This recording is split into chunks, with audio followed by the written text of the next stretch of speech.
कर्नाटकमध्ये एका जैन मुनींवरती हत्या जी आहे ती करण्यात आलेली आहे। अक्षरशः त्यांचे तुकडे जे आहेत ते करण्यात आलेले आणि त्या संदर्भात आज सोलापूरमध्ये जैन समाजाच्या वतीने मूक मोर्चाचं आयोजन करण्यात आलं आणि या मोर्चाला जे होते प्रमुख अतिथी जे होते कालीचरण महाराज होते आपल्यासोबत आहेत। महाराज, आज मोर्चामध्ये आपण सहभागी झालात। कुठेतरी साधू संतांवर वारंवार हल्ले होत आहेत, निर्घुणपणे हत्या होते, कसं पाहता या सगळ्या घटनांकडे? ओम काली, ये जो पालघर का मामला था उसको अभी तक के न्याय नहीं मिला है और उसके न्याय मिलने से पहले ही जैन मुनि की हत्या कर दी गई है। उन महान साधु की हत्या कर्नाटक में हुई।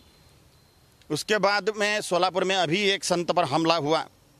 इस प्रकार के हमले साधुओं पर, सभी संप्रदाय के साधुओं पर बारंबार होते ही रह रहे हैं। क्यों? क्योंकि सनातनी हिंदू समाज एकीभूत नहीं है। मैं अब यहाँ पर हिंदू इसलिए बोल रहा हूँ की hello doctor, Tanvi herbals app किंवा वेबसाईटवरून आजच फ्री चेकअपसाठी अपॉइंटमेंट घ्या। तन्वी डॉक्टरांशी फोन किंवा व्हॉट्सअपवर बोला आणि रहा फिट अँड फाईन। आपला herbal specialist Tanvi herbal clinic. Jain, बौद्ध, सिख, शैव, वैष्णव, शाक्त, यह सभी संप्रदाय मिलकर सनातन हिंदू धर्म हैं। इसमें इस्लाम और क्रिश्चियनिटी नहीं है। इसलिए सनातन हिंदू धर्म के सभी साधुओं पर बारंबार हमला होता है, सभी संप्रदाय के साधुओं पर हमला हो रहा है अभी। क्यों? क्योंकि ये हमले तभी हो रहे हैं जब शासन हिंदूवादी नहीं है। हिंदूवादी शासन होता है तो इस प्रकार के हमले होना असंभव है, और होते भी हैं तो भी उसको शीघ्रतापूर्वक न्याय प्राप्त होता है।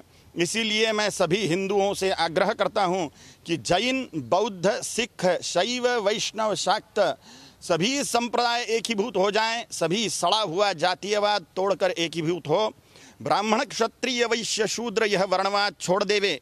2378 जातियों का जातीयवाद का त्याग कर देवे, भाषावाद का त्याग कर देवे, प्रांतवाद का त्याग कर देवे और सनातन हिंदू धर्म ध्वजा के नीचे एकीभूत हो जाइए, जिससे हम छत्रपति शिवाजी महाराज का स्वप्न साकार कर सकेंगे।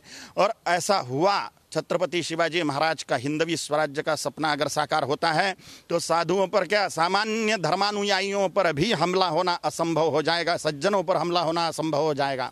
साधुओं पर हमला होना तो बहुत दूर की बात रह जाएगी। इसलिए सभी साधना संप्रदाय के अनुयायियों को मैं आह्वान करता हूं कि सभी प्रकार का भेदभाव खत्म करते हुए धर्म ध्वजा के लिए धर्म ध्वजा के नीचे एकीभूत होजिए और धर्म साम्राज्य की स्थापना के लिए वोटर बैंक बन जाइए।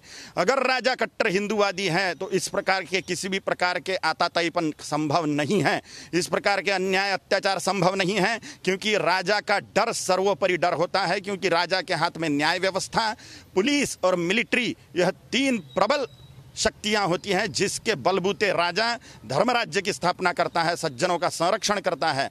और सभी जैनों से भी मैं आह्वान करता हूं, अहिंसा परमो धर्म है, लेकिन वो सज्जनों के लिए है। जो दुष्ट हैं उनको ज्ञान से नहीं समझाया जा सकता। जो तलवार लेके हम पर मारने के लिए आ रहा है उसको हम ज्ञान के उपदेश से शांत नहीं कर सकते। वहाँ पर तलवार का ही उपयोग होना चाहिए। बंदूक का जवाब बंदूक से, तलवार का जवाब तलवार से, बॉम्ब का जवाब बॉम्ब से ही दिया जाना चाहिए। अगर ऐसा नहीं होता तो धर्म का नाश अभी तक के जितना होते आया है वो पूर्णतः होते जाए रहेगा और संपूर्णतः धर्म का नाश हो जाएगा। अभी तक के इतिहास साक्षी है।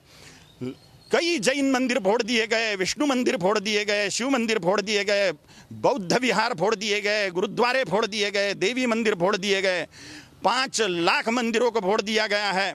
इसी प्रकार से अत्याचार अन्याय होते रहेगा जब तक कि हम एकीभूत होके वोटर बैंक नहीं बनते और कट्टर हिंदूवादी राजा को सत्ता में नहीं बिठाते, तब तक के अत्याचार होते ही रहेंगे। महाराज, आज जैन मोर्चाला तशी उपस्थिती जी आहे ती खूप कमी पाहायला मिळाली। खरं तर ज्या पद्धतीने निर्गुण हत्या झालेली आहे त्या प्रमाणात समाज उतरलेला नाही आहे। काय नक्की काय खंत आहे या सगळ्या? पूरे भारतवर्ष में सबसे कम जैन समाज है।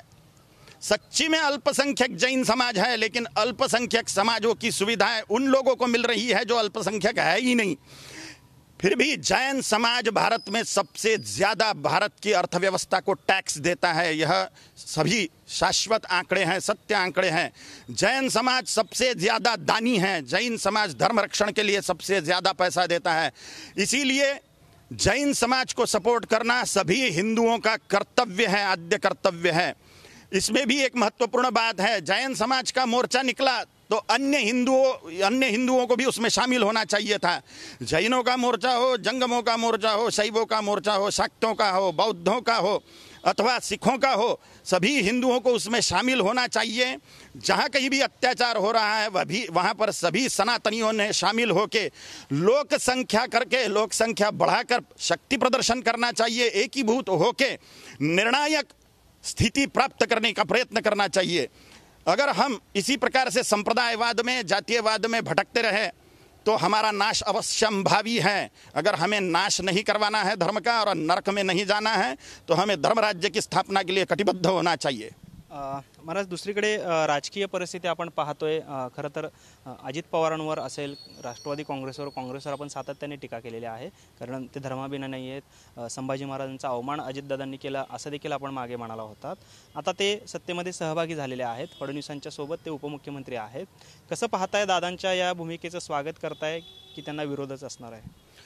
गणित असं झालेलं आहे की आपली स्वतःची विचारधारा सोडून कट्टर हिंदुवादी विचारधारणेसाठी समर्पित होणे, कट्टर हिंदुवादी विचारी लोकांसोबत सामील होणे, आता हा त्यांनी विचार करायला पाहिजे की जनता काय विचार करेल। खरं म्हणजे जनतेसमोर असा प्रश्न उपस्थित झालेला आहे की आता सत्य कोणा मानावे, आता शरण कोणा जावे, सत्य कोणा ते मानावे।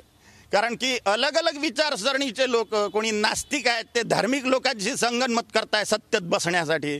खरं म्हणजे आता खरोखर कट्टर हिंदुवादी लोकांनी राजनीतीत घुसण्याची आवश्यकता आहे आणि जितकेही सत्यतेनं आपल्या विचारांची अधिष्ठान स्थिर ठेवून कार्य करणारे लोक आहेत, विचारधारेला समर्पित लोक आहेत, त्यांनी सत्तेत येणं अत्यंत आवश्यक आहे। कट्टर हिंदुवादी लोकांनी राजनीतीत प्रवेश करणं अत्यंत आवश्यक आहे। आपल्या विचारसरणीला सोडून वाटीन त्याला सोबत घेणे आणि वाटीन त्याच्या सोबत जाणे हे जनता समजून राहिलेली आहे की कशासाठी आहे। नुसतं सत्तेत बसण्यासाठी आहे, नुसतं सत्तेचा उपभोग घेण्यासाठी आहे। ह्या गोष्टीसोबत धर्माचा विकास, धर्माचं रक्षण, देशाचा विकास, देशाचं रक्षण ह्या गोष्टींसोबत घेणं आणि देणं काहीच नाही। ह्याच्यात महत्त्वाचा आहे आता जनतेचा निर्णय। जनतेला मी आवाहन करतो, जो हिंदू हित की बात करे उसी को हम मतदान करें। आपण राज ठाकरेंचं यापूर्वी देखील कौतुक केलेलं आहे। आता राज ठाकरे म्हणतात की मी कुठलीही तडजोड करणार नाही, मी घरी बसेन, पण अशा पद्धतीच्या तडजोडी ज्या आहेत त्या राजकारणामध्ये मी करणार नाही आहेत। कुठेतरी आपण म्हणालात तसं की देवेंद्र फडणवीस यांनी कुठेतरी तडजोड केलेली आहे, मग देवेंद्र फडणवीस हे कट्टर धर्माभिमानी नाही आहेत का? जो धर्माभिमानी असतो तो नास्तिकांसोबत तडजोड कशी करीन, कशासाठी करील?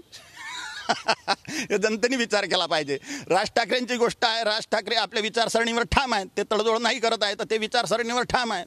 त्यांनी जर हिंदुत्वाचा अजेंडा घेतलेला आहे तर हिंदुवाद्यांसोबत जायला काहीच हरकत नाही असं माझं मत आहे। आता त्यांची इच्छा जे काही करायचं त्यांना। पण मग आपलं पाठिंबा कोणाला असेल किंवा आपण कोणाला पाठिंबा द्यायला, राज ठाकरे की देवेंद्र फडणवीस? जो मतदान करे आणि मी त्यांची वोटर बँक बनवण्यात लागलेलो आहे। जे धर्महिताची गोष्ट करत आहेत, हिंदू हिताची गोष्ट करत आहेत, त्यांच्याच मागे आम्ही वोटर बँक डेव्हलप करत आहोत। आमचा तोच अजेंडा आहे, राजनीतीचं हिंदूकरण करणेच आमचा अजेंडा आहे। कारण की धर्माचं रक्षण करायचं असेल तर राजा कट्टर धार्मिक पाहिजे, राम राज्य पाहिजे असेल तर राजा राम पाहिजे, हिंदवी स्वराज्य पाहिजे असेल तर छत्रपती शिवाजी महाराजच राजा पाहिजेत। म्हणून धर्मराज्य पाहिजे असेल, हिंदवी स्वराज्य पाहिजे असेल, हिंदू राष्ट्र बनवायचं असेल, आपले 5 लाख मंदिरं वापस पाहिजे असतील, लवजेहात खलास करायचा असेल, गोवंश हत्या खलास करायची असेल, गोवंश हत्या बंदी झाली पाहिजे अशी इच्छा असेल, धर्मांतरण विरोधी कायदा पाहिजे असेल, मतांतरण विरोधी कायदा पाहिजे असेल, जितकेही कायदे पाहिजे हिंदूंना ते सगळे राजा बनवू शकतो आणि तो कट्टर हिंदुवादी राजाच बनवू शकतो। म्हणून हिंदूंनो कट्टर वोटर बँकेत परिवर्तित व्हा आणि राजनीतीचं हिंदूकरण करा। मला शेवटचा प्रश्न, समान नागरी कायद्यावरून सध्या अनेक चर्चा सुरू आहेत। ओवेसींनी त्यावरती टीका केलेली आहे की हे भाजप आणि हिंदुत्ववाद्यांचं हे षड्यंत्र आहे। कसं पाहताय समान नागरी कायद्याकडे, आपली काय भूमिका आहे या संदर्भात? सभी हिंदुओं को मैं आह्वान करता हूं आपके चैनल के माध्यम से कि सीएए काय असते होते, सीएए एनआरसी यूसीसी, बराबर हे एवढं काढता। हाँ, सभी हिंदुओं को आपके चैनल के माध्यम से मैं आह्वान करता हूं कि जब तक के सीएए एनआरसी और यूसीसी लगता नहीं तब तक के शासन को टैक्स देना बंद कर दीजिए। हमें घुसपैठियों और देशद्रोही सुअर के पिल्लों को पालने के लिए पैसा देने की जरूरत नहीं है। हम सिर्फ राष्ट्र के और धर्म के विकास के लिए पैसा देंगे। निर्णय कर लीजिए। हमें एकीभूत होकर टैक्स देना बंद कर देना चाहिए जब तक के CAA, NRC, UCC लगता नहीं तब तक के। आपण पाहतोय की जोपर्यंत CAA, NRC कायदा लागू होत नाही तोपर्यंत टॅक्स देणं बंद करा अशी एकंदरीत आवाहन जे आहे ते कालीचरण महाराजांनी केलेलं आपल्याला पाहायला मिळतं। कॅमेरामन विनोद उमनाबादकरसह सागर सुरवसे, TV9 मराठी, सोलापूर।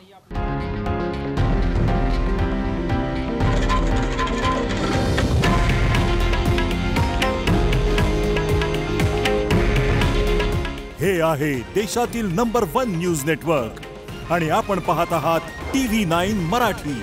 काळजी तुमची, हित महाराष्ट्राचं।